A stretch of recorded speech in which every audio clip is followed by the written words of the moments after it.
K7 eats.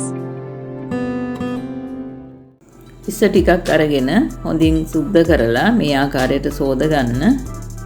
පාන් පිටි මේස හැදි 3ක් සහ කෝන්ෆ්ලවර් මේස හැදි 1ක් අරගෙන ඊට ගම්බිරිස් කුඩු, කහ කුඩු, මිරිස් කුඩු, ලුණු කුඩු අවශ්‍ය ප්‍රමාණයට එකතු කරලා හොඳින් කලවම් කරගන්න.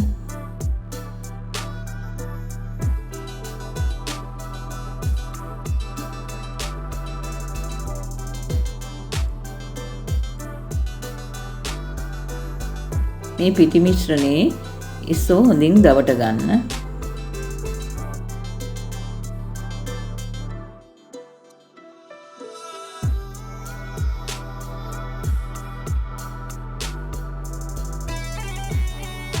බිත්තරයක් අරගෙන ඊට ලුණු කුඩු ටිකක් මිශ්‍ර කරලා හොඳින් බීට් කරගන්න.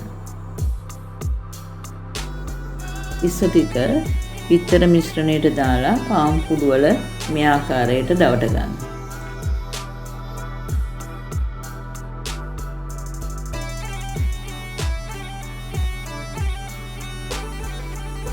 ගැඹුරු තෙලේ රන්වන් පාට වෙනතුරු බෙද ගන්න.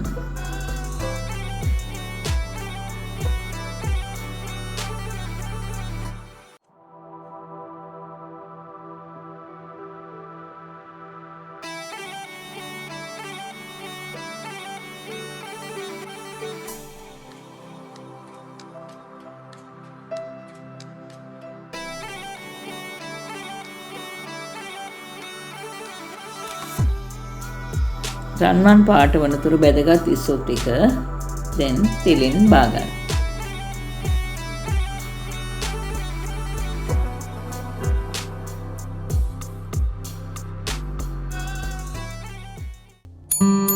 K7 eats.